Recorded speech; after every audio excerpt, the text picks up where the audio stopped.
Hallo und herzlich willkommen bei Passives Einkommen mit Peer-to-Peer und heute mal aus meinem 11 Jahre alten Fiat, der schon seit fast, ich glaube 4 Jahren nicht mehr gewaschen wurde.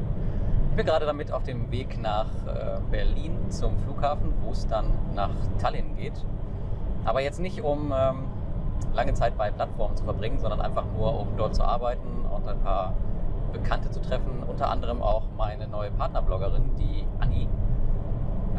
Aber natürlich, wenn ich in Tallinn bin, werde ich es mir natürlich auch nicht nehmen lassen, bei den Plattformen, die dort ansässig sind, einen kostenlosen Kaffee abzugreifen und die Leute von der Arbeit abzuhalten.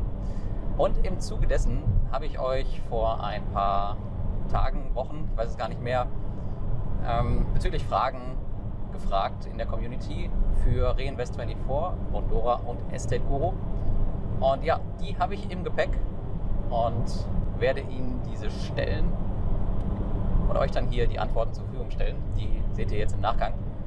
Ja, wenn euch nur bestimmte Sachen interessieren, dann habe ich euch das alles unten in den Timestamps verlinkt. Dann könnt ihr da direkt reinspringen. Und ich hoffe, es ist was für euch dabei. Wenn nicht, dann sehen wir uns beim nächsten Mal. Denke mal dran, den Kanal zu abonnieren. Und bis denn. Ja, Kadri, ich habe dir ein paar Fragen mitgebracht aus der Community. Es sind erstmal ein paar allgemeine Fragen, dann zum Investment in Deutschland und natürlich zu unserem Top-Thema Coronavirus. Fangen wir erstmal mit den allgemeinen Sachen an. Euer Zweitmarkt. Viele sind mit der Darstellung, so wie sie jetzt ist, noch nicht so zufrieden. Ich habe dir schon die Details weitergeleitet, also die besprechen wir jetzt hier nicht nochmal. Aber sind denn da noch Änderungen geplant, dass ihr das vielleicht ein bisschen mehr zusammenführt in den Erstmarkt, dass die Übersicht ein bisschen besser wird? Und für viele ist es ja nur wichtig, ja, in was investiere ich, wann kommt meine Zahlung und nicht, diese Trennung, die ist nicht wirklich zielführend manchmal. Klar, die Frage ist sehr berechtigt. Der Zweitmarkt wurde auch erstens dafür integriert, dass wir, also nicht integriert, sondern programmiert, dass unsere Investoren auch so eine vorzeitige Exit haben können. Ja. Und das wurde ja auch zugesagt, dass wir, also versprochen, dass es 2019 gemacht wird. Und daher haben auch unser IT-Team hat sich sehr viel bemüht, damit es auch wirklich lanciert wird. Das nennen wir auch Zweitmarkt 1.0. Also okay. 2.0 wird jetzt dieses Jahr kommen. Es werden Veränderungen gemacht, es werden Verbesserungen gemacht und was auch zum Beispiel die Liste von Erstmarktkredite und Zweitmarktkredite betrifft, dann die werden auch zusammengebracht. Es werden in Schlüsselstatistiken weitere Funktionen kommen. Und wie gesagt, auch so ein Investorenfeedback ist uns immer wichtig, damit wir wissen, dass wir richtige Sachen programmieren. Ja. Und deswegen vielen Dank für die Fragen auf jeden Fall. Wir werden das jetzt dieses Jahr noch ändern und besser machen. Ja, die Fragen kommen nicht von mir, weil du hast mich auch schon mal nach Feedback gefragt. Ich konnte ja keins geben, weil ich einfach keinen Zweitmarkt benutze, weil ich halt immer investiert bin und auch nie was verkaufe. Aber ja, die Community ist da ziemlich aktiv. Ja, und das ist echt super gut. Also schätze ich sehr hoch. Ja. Sehr gut. Dann ist eine Plattform, die jetzt nicht in aller Munde ist, aber man sieht es schon immer wieder, ist EvoEstate. Auf EvoEstate kann man auf einer Plattform investieren, aber die wiederum listen Projekte von verschiedenen Plattformen, wie zum Beispiel in Deutschland Exporo, Bergfürst oder auch aus dem Ausland von Reinvest24. Warum seid ihr da nicht zu finden oder plant ihr da vielleicht auch drauf zu kommen? Derzeit ist es nicht geplant, auf der Plattform unsere Projekte aufzulisten. Warum? Wir konzentrieren uns auf das Aufbauen von unser eigenes Plattform und bemühen uns auch wirklich sehr, dass wir also das erste in Crowdfunding in Europa werden, also so ein Marktplatz für Kredite. Also daher ist es nicht geplant, unsere Projekte irgendwo anders zu auflisten, sondern ja. Auf der anderen Seite, wenn du jetzt sagst, ihr wollt auch eine Plattform werden, könntet ihr euch denn vorstellen, dass ihr selbst auch Kredite listet von anderen Plattformen, von kleineren? Auch derzeit noch nicht, überhaupt nicht auf sowas gedacht. Auch von Management habe ich nichts gehört, dass wir sowas planen werden. Ja. Also wir haben unsere eigene Abteilung aufgebaut, wirklich auch ziemlich viele Leute, die sich um die Projekte kümmern und deswegen funktioniert das derzeit genauso, wie wir es schon seit 6 Jahren machen. Ja. Okay. Eine Frage, die immer wieder aufkommt, ist, ob ihr auch mit institutionellen Investoren zusammenarbeitet oder ob ihr komplett nur Privatanleger auf der Plattform habt. Wir haben über 44.000 Investoren derzeit, private Investoren und meistens wirklich auch als Privatpersonen. Zusätzlich aus steuerlichen Gründen haben wir auch sehr viele Geschäfte als Investoren. Und natürlich haben wir derzeit auch institutionelle Investoren, 5 Stück. Und ich möchte hier auch betonen, dass private Investoren für uns sehr wichtig sind. Die haben in 2019 80 Millionen Euro investiert. Von wie viel insgesamt? Von 100.000. Okay. Ja. Und, aber weiterhin, da wir sehr große Volumen haben und Wachstum, wir brauchen schon auch Unterstützung von den institutionellen Investoren. Das ist für uns ein separates Businessmodell. Und natürlich investieren institutionelle Investoren nicht unter die gleichen Bedingungen wie Privatpersonen. Aber ja, wie gesagt, das muss sein, das gehört zu unserem Business und ja. Wollt ihr das dann in Zukunft ausbauen? Ja. Wir haben schon mehrere Verträge, schon fast, wie soll man das sagen, also im Finalisierungsprozess. Und die sind ziemlich große Beträge, also als Kreditlinien, die uns dann schon angeboten werden. Ja. Okay, ja, bleibt spannend. Gut, kommen wir mal jetzt zu eurem neuen Investment in Deutschland. Da fragen sich jetzt viele, also zum Beispiel, wenn wir jetzt auf Exporo gucken oder so, die haben ja relativ niedrige Renditen und ihr habt jetzt ein Projekt rausgebracht mit 12 plus 1%, glaube ich. Wie ist das prozessual bei euch strukturiert? Also seid ihr ja bei der BaFin irgendwie angemeldet? Also wie habt ihr das geschafft, da in Deutschland tätig zu werden, auch zu solchen Zinssätzen? Wir arbeiten schon seit mehr als 1 Jahr zusammen mit Warengoldbank aus Deutschland und als Investor auf unserer Plattform. Und er wird uns dann auch bei der Expansion nach Deutschland unterstützen, beziehungsweise wir haben keine Banklizenz beantragt, sondern wir machen das zusammen mit der Warengoldbank, der dann Banklizenz hat. Ja. Und das ist dann die Möglichkeit, was wir jetzt derzeit benutzen. Okay, das heißt also, man braucht halt immer eine Bank im Hintergrund in Deutschland, wenn man da tätig werden möchte? Genau, als Kreditvergeber, ja. Und wie kommt ihr an die Projekte in Deutschland? Habt ihr da Leute, die da für euch arbeiten, oder habt ihr ein kleines Team?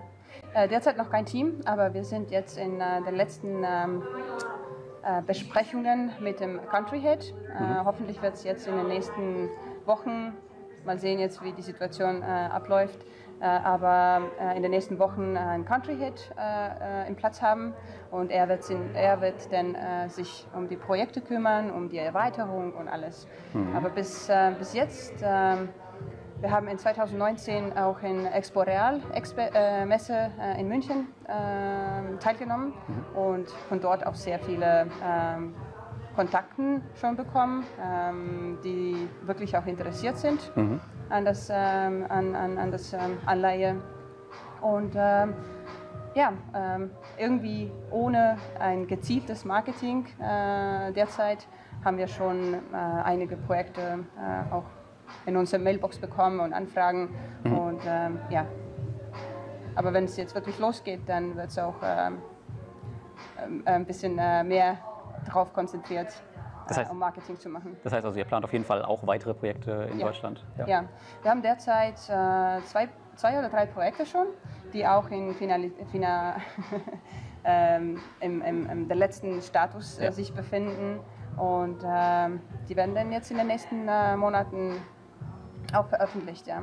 Das sind Entwicklungsprojekte, so viel wie ich weiß, einer von denen auf jeden Fall ein Privathaus. Und ja, die gleichen Bedingungen, erstrangige Hypothek, Zinssatz rund 10–11%. Ja.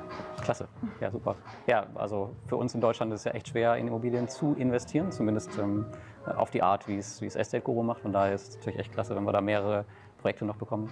Wirklich klasse. Ja, jetzt haben wir ja ein Thema, was hier alle beschäftigt, deswegen sitzen wir auch hier und nicht bei euch im Büro. Das ist der Coronavirus. Genau. Ja, wie bereitet ihr euch darauf vor oder kann es was hat es für einen Effekt auf Estateguru? Wie seid ihr da aufgestellt aktuell? Wir haben schon einige Fragen bekommen von unseren Investoren und auch von Kreditnehmern, aber derzeit haben wir keine größere Änderungen bemerkt im Verhalten von Kreditnehmern und auch im Verhalten von Investoren. Ich möchte hier auch betonen, dass also dieses Immobiliengeschäft sehr lokalisiert ist. Unser Kreditnehmer brauchen nicht täglich zu reisen, damit die Bauarbeit weitergeht. Ja? Und deswegen ist derzeit auf jeden Fall Immobilienentwicklungsmarkt und überhaupt Immobilien nicht von der Coronavirus betroffen. Zweitens, unsere Plattform ist 100%ig online. Das heißt, Sie können jederzeit unsere Plattform angreifen, auch wenn Sie zu Hause sind, zu Hause Office arbeiten müssen. In dem Fall, ja, das ist so ein Vorteil von einer Online-Plattform. Ja. Auf jeden Fall, ja. Unsere Systeme sind auch zu 90% automatisiert und einige Prozesse sind auch so. Wir haben doppelte Dienstleister, zum Beispiel für Verifikation. Wir haben Onfido und auch Verif. Also wenn einer von beiden ausfällt, wir haben immer weiterhin noch die zweite Möglichkeit, das durchzuführen. Und ja, und von Verhalten, also Investorenverhalten, jetzt Einzahlungen oder Auszahlungen, haben wir auch derzeit keine, wenn wir jetzt die vorherigen Monaten oder auch vorheriges Jahr vergleichen, dann keine Besonderheiten oder ja, gesehen. Also ihr seht jetzt keine panikartigen Auszahlungen auf eurer Plattform? Alles noch so? Nein. Ja. Was ist deine persönliche Meinung? Also würdest du sagen, dass die aktuelle Krise sogar vielleicht eine Chance sein kann jetzt für die P2P-Industrie, weil sie halt so digital aufgestellt ist? Ja, auf jeden Fall, diese digitale Seite. Zweitens, auch wenn es sehr viel in Facebook, in LinkedIn, überall um die Aktien gesprochen wird, also auf jeden Fall schauen jetzt alle auf die Aktienmarkt zu, ist ja eine Chance, was zu kaufen. Ich glaube, das ist auch im Gegenteil, die Investoren, die auf Aktienmarkt beschäftigt waren und da, wo es jetzt unten ist, versuchen sie ja eine Möglichkeit, das Geld wenigstens woanders zu packen und auf was zu verdienen, sondern und nicht da bleiben und einfach den Minus anschauen. Ja. Also ich kriege auch sehr, sehr viele Fragen dazu und meine Empfehlung ist auf jeden Fall nicht alles zu verkaufen bei P2P-Krediten, weil die Sache ist ja auch das Investment soll ja auch als Stabilisator dienen und nicht als einfach Cash-Reserve, die geparkt ist und jetzt alles in den Aktienmarkt rüberzuziehen, weil das ist halt volatil, man weiß nicht, wohin es geht. Und aktuell ist die P2P-Industrie tatsächlich, lohnenswert wie nie, kann man sagen. Ich glaube auch, also man sollte auf jeden Fall die Möglichkeit nutzen und sehr günstig zu kaufen von dem Aktienmarkt, aber ja, ich würde es auch nicht empfehlen, alles jetzt einfach auf die, also alle Eier auf dem Kopf von Aktienmarkt hinzu. Ich weiß, was du meinst, ja. Ja, danke dir für deine Meinung. Ja. Und ja, sind wir gespannt, wie sich das so entwickeln wird. Und jetzt trinken wir erstmal unseren Tee weiter. Ja, super. Danke. Ich bedanke mich und danke für die Fragen auch. So Tanel, we are here in a new object, right? So I think the first question of our Q&A is already answered about the objects in your pipeline. So this is one of the new objects. Yes, this is actually... You can tell a little bit more about the object and also what objects you have in your pipeline for, I don't know, the next 6 months, something like this.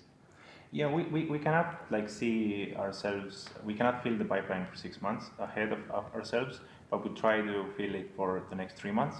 That's also okay. Yeah, this is the property that will go online, live on the platform in the beginning of next week. So everything is prepared and the agreements have already been made for this property.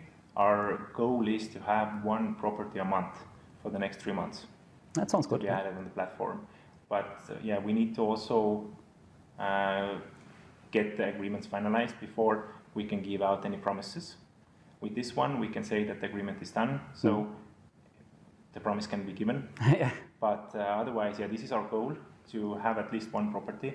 We are in negotiation with 5 properties at the moment. Okay. That we need to get the seller to agree our terms. And if everything goes well, I hope to have 2 of them on the platform, one in April and one in May. Okay. So this goal was one project per month. Is it the goal from the last year or is it the goal for 2020? It's a goal for 2020. We are now targeting more, bit bigger properties that we had last year, funding-wise.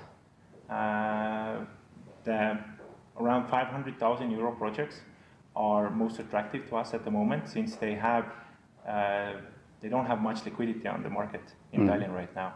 They are too big for small investors, and they are too small for bigger investors. Okay. So they're like in the between.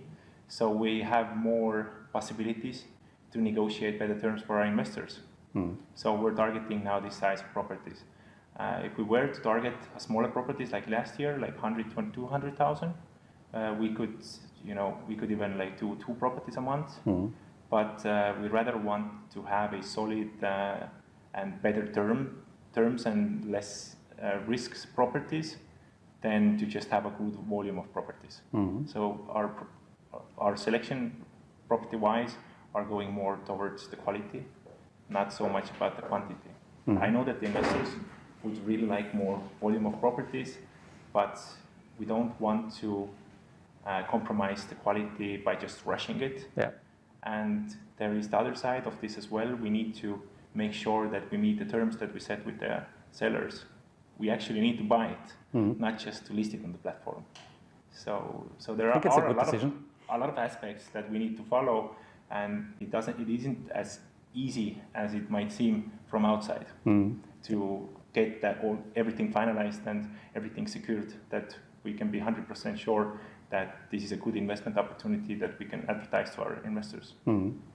So then there are also a lot of questions about the actual project and the funding process. It takes a really long time from the outside. How is the actual status? Well, yeah, I would say that it actually has been speeding up quite a lot with our latest property. Just the funding target is a lot bigger. When we were funding like 70,000, 79,000, we had one property, it got funded like in 6 days. The last property before the one that's live right now was 360,000, and it took us almost like 3 months to get it funded. Now, with the latest property, with the first 3 months, it's actually not even 3 months yet, but we have already funded like 550,000. It's around 80%, right? The yield? No, it's the actual 80%, yeah. It's 80% funded now, and it's been like 2.5 months live on the platform. So actually the speed has been growing quite a lot, mostly regarding to some, of course the user base is growing constantly, and a lot of more volume is coming from there. And some of the investors who started with us like a year or like 2 years ago, they start to have more confidence in us and what we're doing, and they're investing bigger amounts. Yes, so the work is constantly going on that field. So I remember you said some time ago that there is a secondary market coming. So maybe you can tell us a little bit more about this. It's been a really challenging road, I would say. We were really close on launching it already a year ago. But in the technical side, we had to make a lot of changes. First of all, we changed the platform code, the language that the platform is written, because the React will give us a lot more opportunities for auto invest, which is something we want to achieve as well. And I know investors are looking forward to it. So moving the platform to a new code language created some other issues, mostly in the database structure. So we've been taking these issues out one by one especially with transactions, the contracts. And this is something as well that we really don't want to rush. We don't just want to launch it just to have it live there. We want to make sure that it's 100% secure, that we don't need to do any rollbacks or there will be any kind of errors that will cause us and the investors some bigger damage than just waiting on it. Yeah. And we're actually planning to exit most of the properties that were funded last year. So investors who are just thinking how they can get their funds back, you will get them through the exit process, and you will be also rewarded with the capital growth, which from the secondary market might not happen. Okay. So this is in progress. We're working on it. There has been a lot of other things as well that needed attention, like the tax reports, for example. But it's already finished, right? Yeah, it's already finished. Yeah. So we have a lot of other things already done as well, which needed some attention. The visual part of the secondary market is fully ready. The database is pretty much ready. Some functionalities we still need to test. So mostly we're testing and trying to improve it and trying to find some smaller bugs or some things that can grow bigger later on. Do you also plan to work together with some institutional investors or just with private investors? Yes, actually we are talking with two institutional pretty big investors. One is actually from Germany, is really well known. I don't want to say the name right now. They're looking to get into P2P, but especially in the Baltics. But they are a bit afraid of the loans. They see that equity, real estate, and our platform is the instrument where they would invest their money would be a lot lower risk to actually lose all your capital or defaulting. But yeah, this process is not as easy as well. They have their requirements. One of them, of course, is that what the financial inspection in Estonia is right now moving towards to a license, which will make the whole process more faster for them. And they don't just need to trust us, but trust the financial inspection in Estonia. So we're working on that as well, but at the moment we are working with private investors. There are quite a lot of actually them who use their company as an investment vehicle, and they invest through their companies, but I cannot say that they're institutional investors. No, of course not. Yeah. So what are your goals for 2020? So maybe you could say your three top goals of 2020? First of all, of course, secondary market. We will launch it this year, definitely. Nice. We will exit some of the old properties, hopefully with a really good capital growth, to make a statement towards the capital growth income part as well, not just the rental income part. And we're looking forward to a license. We really would like to have a license. A license in terms of what?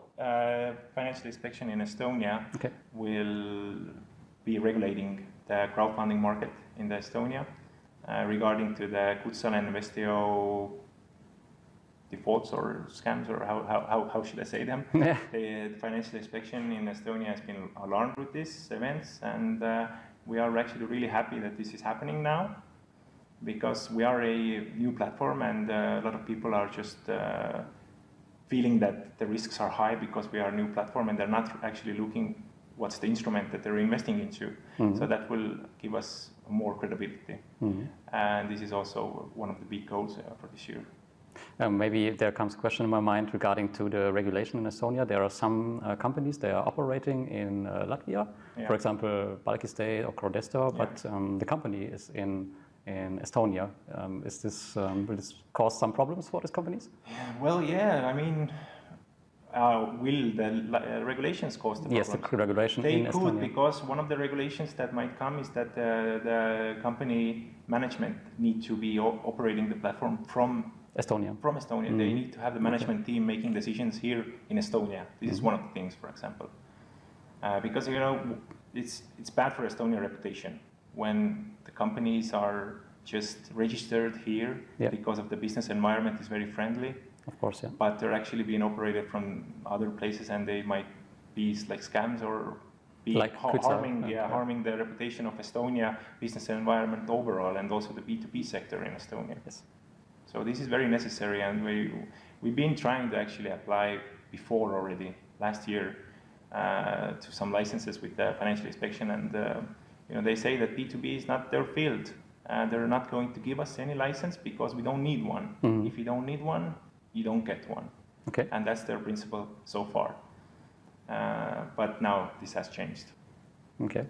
So we have one big topic today, and this is the coronavirus. Oh, yeah. Yeah. So what are your expectations regarding your industry and also the peer-to-peer industry? Maybe you have there an opinion. It depends how long this will last, but obviously it's already having a quite big effect on the economy overall. The whole economy is running on a pretty high leverage, and if the lockdowns will last for a month, 2, or even 3, yep. There just isn't any revenue to pay up the loans, and everything will slow down. It will be like a domino effect that all the industries will be affected of these events. I'm not really afraid of the coronavirus itself, but I'm more afraid of the consequences that come from trying to contain it, which is also very important health-wise, and people, the death rates are pretty high, especially for the elder people. But the scariest part for me is how it's going to affect the economy, which is already like pretty deep into the debt, and companies have taken as much as loan as they can to leverage and grow the economy and grow the company itself. So locking it down for like more than 3 months will have some drastic consequences for every industry, I would say. But regarding the P2B industry, of course, the loans will be one to take the biggest hit, most likely the business loans first.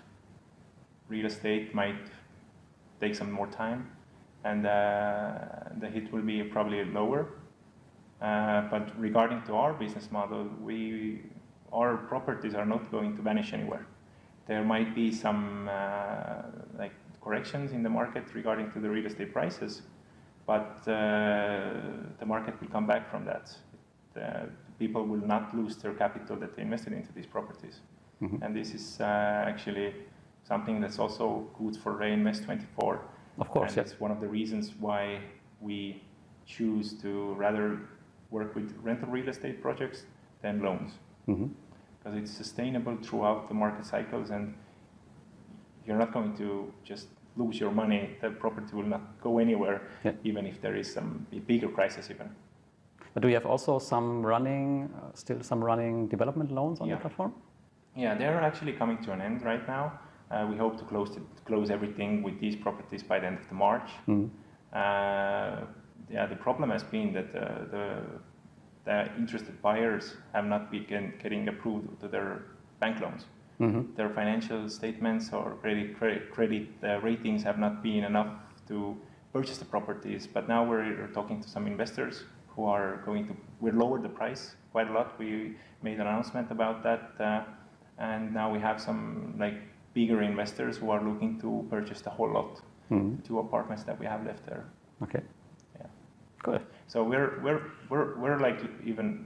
we could even come and agree with the lower price, but we rather just want to get it done and pay out all the interest.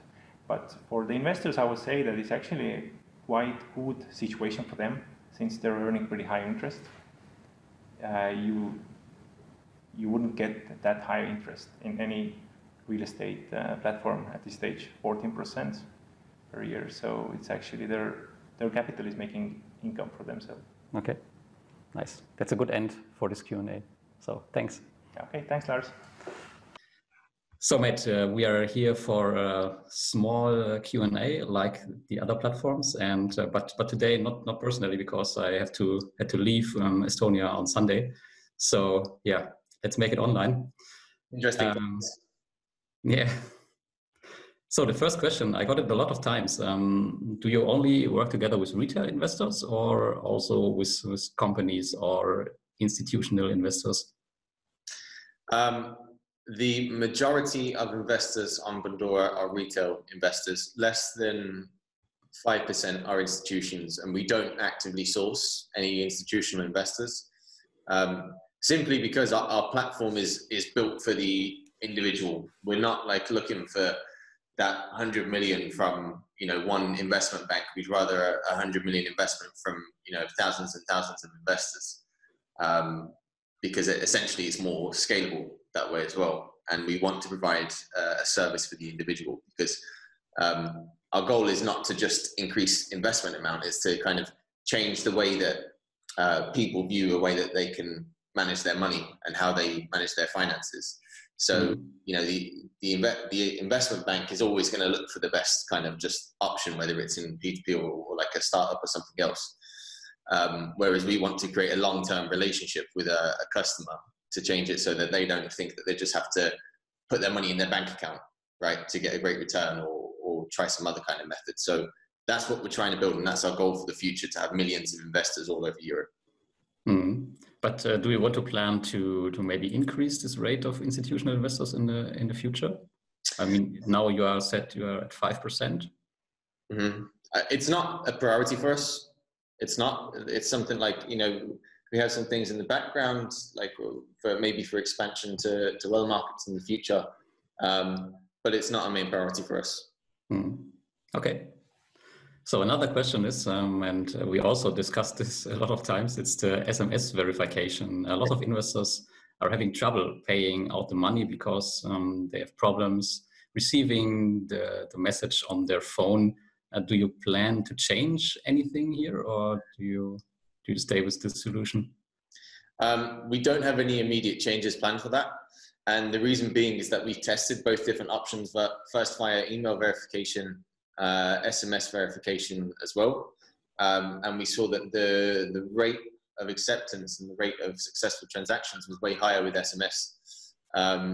So I think it's over 99% of cases, it's successful. But like I said to you before, when it doesn't work, it's super annoying. Right? Yeah, especially in times like this. Yeah, exactly. So, you know, you'd see that people are more vocal about it. Maybe they'll be like really unhappy about it and state their views in one of your communities. And then that kind of distorts the view of how many people this actually happens to. Whereas, you know, we process thousands of transactions a day without any issues. So I'm sure there's room for improvement somewhere, but it generally works for over 99% of people. And because of that, we don't have any immediate changes planned for it. Yeah, I had this problem also. I told you when I went to Taiwan and I use a foreign network, and I think the message needed maybe 20 minutes, and I think it's only valid for 10 minutes. So yeah, I cannot pay out money from Bondora. It's really annoying. I can understand the investors here. Yeah, no, I do understand. And I would say you're more of an exotic traveler than most. Yeah. But yeah, still the principle still applies. So yeah. Another question is, I'm not sure. I have a lot of discussions around the customer support on Bondora. I'm not sure if it's only a few investors or if you have a problem here with the customer service. Do you plan to improve the quality of the customer service, or do you check the data, or what's going on there that are so many people are discussing this? This is a big priority for us at the moment. We are not meeting expectations of customers, more specifically in terms of the response time that we have, purely due to huge influx of customers, a huge growth of customers over the past, say, 12 months or so. So it's something that we're trying to improve at the moment. Typically, any internal processes within Bondora, and I can talk about this when you ask about the coronavirus as well, but any kind of internal processes are automated everywhere possible. With support, we're trying to figure out ways that we can do this so it's scalable in-house and also for customers as well, so that customers wouldn't have to wait over a day to get a reply. I think at the moment our average response time is around, it's less than 2 days. So, but there's still a lot of room for improvement there as well. So that is a major priority for us, something that I'm personally working on improving as well at the moment, and to share some actionable changes on that within the next quarter. So yeah, totally agree. There's room for improvement there. Yeah, but I also had some investors that are coming to me to help them with their issues, and then I get in touch directly with you. So in this case, it's very we can resolve it. That is very fast every time. Yeah, you have the fast track avenue. So. Yeah. But yeah, hopefully after this video, nobody is coming to me, and yeah, because you'll start charging us soon. So we have to improve that. Yeah, so let's come to the coronavirus, because I think there's no other topic these days. I'm really surprised to see you in the office, because Reinvest24 and Estateguru, I met them outside their offices. Yeah, so what's going on at Bondora? Maybe you can tell us one or two sentences to this. Yeah, so we haven't done an office shutdown at this point. We've decided that we've left it up to employees to choose whether they want to quarantine and work from home. We have guidance for anyone who's traveled, of course, that can't come into the office for over a period of 2 weeks. A lot of people actually aren't here at the moment. The majority of people are at home, but some of us are still in the office. Everyone is, and always has been, long before this coronavirus happened, has always been set up to work remotely over secure connections from home. So we've always been prepared for it in terms of the productivity of our internal operations, which means that the net benefit for customers and what we're producing and developing for customers is not affected. We're also very lucky, and it's actually one of the pillars that we built Bondora on purposely, that we have no manual operations. So we automate absolutely everything that can be automated. We don't have to have any physical interactions or meetings or anything for our business model. So that's also very good for us, and very exactly for times like this, because you've seen how the hospitality industry or service industries are impacted. Even banks, I can speak for, especially even in Estonia or the UK, they rely on footfall coming into the branch, coming into the office. That's how they are acquiring customers, not just through online applications. So they're feeling a massive effect at the moment. Even for us in terms of documents, we don't rely on customers having to send us their physical documents or bring them into the office to verify them. We have an automated process. So this is kind of a real validation of why it's important for these kind of times as well. Yeah. So a lot of people are worried about the peer-to-peer industry right now. What do you think? Will this coronavirus has any effect on the peer-to-peer industry? And if yes, when? Will it take 1 month or 6 months? What do you think? I think it's quite hard to say for the industry overall, because there's so much variation in business models and the companies themselves. If you look at kind of consumer loans from how they performed in 2008, they were the least affected if you compare it to real estate or stocks or something comparable. I think smaller platforms with smaller volume could be impacted. The same for any business, actually. Anything that's kind of smaller, you're more subject to volatility.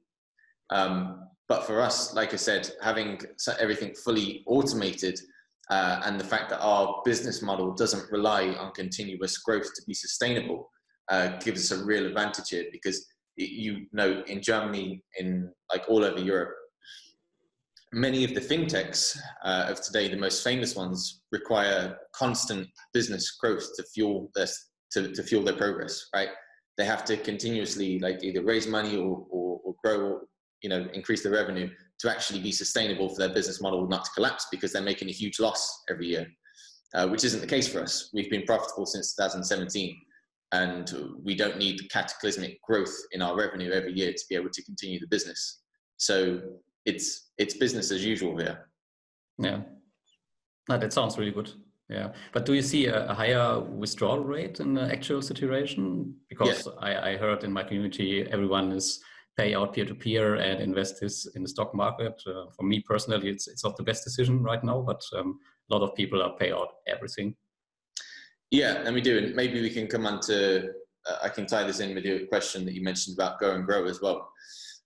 Because yes, we've seen a higher rate of withdrawals, as I suppose every financial institution has at this point. But the protection that we built in when we created Go and Grow was specifically for this situation. So there's a built-in feature in Go and Grow called partial payouts, which basically means if the total amount of withdrawals kind of exceeds the usual demand of which we can account for at the time, there's a feature which will then initiate partial payouts. So the withdrawal will still be listed and processed, but it will come out in partial payments rather than as a full withdrawal.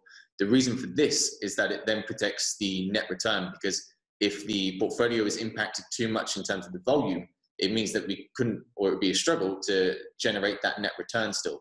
So there's kind of a cutoff point in place, a feature that we built in from the beginning, which accounts for this, which is really cool in terms of investor protection, because it means that no matter what, we're protecting and generating that return of up to 6.75% per annum. So yeah, I'm kind of, in a way, I'm also excited about this, because one of the main questions that we've always had over the years is, you know, the sustainability of the industry and of Bondora as well over a period of, you know, 5-10 more years, or through a global financial recession. So with recent events, we can reference and say, actually, this is what we've done throughout this period. We've delivered on our promises and continue to do it. So I think it's a great opportunity for us as well. Yeah, it's definitely a big chance. But how does it work practically? So these partial payouts are not activated yet, as I understood, right? At the time we're talking now, no. We don't have any partial payouts just yet. But what it means is that, let's say you make a withdrawal. If we cannot fulfill the withdrawal at that exact time, it will be paid out each banking day, because there's over 125,000 loans in the portfolio which are constantly generating this cash flow. Mm-hmm. So each banking day, they're paid out to your main account balance, which you know if you've used Portfolio Manager or Portfolio Pro. You can see the main account balance, which you can then withdraw to your bank account, or you can invest into Portfolio Manager, Pro, or Go and Grow. So that's how it would specifically work, and everyone would get an equal share as a fraction of their withdrawal. So no one is prioritized over that as well. Okay, so that means if I have a portfolio, let's say, of 10,000 euro, and if I want to pay out 1,000 euro, it could be that it's not directly go to a bank account. So it's maybe 50 euro tomorrow, 100 euro the day after tomorrow, and so on. Yeah, the amounts are, like, it would be impossible for me to kind of quote what the exact amount would be, because it depends on the portfolio on that day. But we've always had this in place for this exact scenario, so that, you know, the important thing is that the return is not impacted. And also what's important to note is that anything which hasn't been paid out, so like in your example just then, if you withdraw 1,000 euro and 50 euro is paid out to your bank account, but the rest is pending, then that's still generating a return in the meantime. It's not just pending in the middle of, you know, in air, right? It's actually still generating that return for you as well. Okay. Yeah, let's see how it works. Really exciting. So what about the interest rate? So we saw on many peer-to-peer platforms that they are raising now the interest rate, for example, to 14 to 60%. Also on Mintos, we saw something like 20% now the last days. Will you also change the interest rate of Go and Grow? I mean, there's enough volatility in the markets at the moment. I think that what our customers, as I know, value most is stability. So we don't have any plans to change the rate of return at this point. The underlying portfolio behind it is generating, I think as of today, it was 10.7% of the historic return of Bondora is 10.7% return. So anything that's over that 6.75%, which I said before, acts as this risk buffer. So, and that return is for investors as well, as a security for investors for times exactly like this, as we've said before. So we don't have any plans to change the rate of return at this point. We just want to deliver on what we've always promised and what we're going to continue to deliver as well. Yeah, okay. So I'm not sure how your plans for 2020 now affected through the coronavirus, but what was planned for 2020 or is still planned despite corona? Yeah, like I said, it's business as usual. Our plans haven't changed in what we want to do. In terms of the business overall, we have plans to expand to another loan market. I can't say what it is. I think you actually know what it is, but I can't say exactly what it is at this point. But it is within Europe. That's still a plan for us to go ahead. we're also working a lot on improving internal processes and operations, as to, like I said before, automating things where possible. Because as you scale the business, you know, if we look today, over 115,000 investors, not that far off $500 million invested, compared to this time 2 years ago. It's huge growth, right? It's absolutely massive. So if we're looking forward to 12 months, 5 years time, 10 years time, we need to continuously automate all of our internal processes, which have a net impact for customers as well. So to give you a specific example,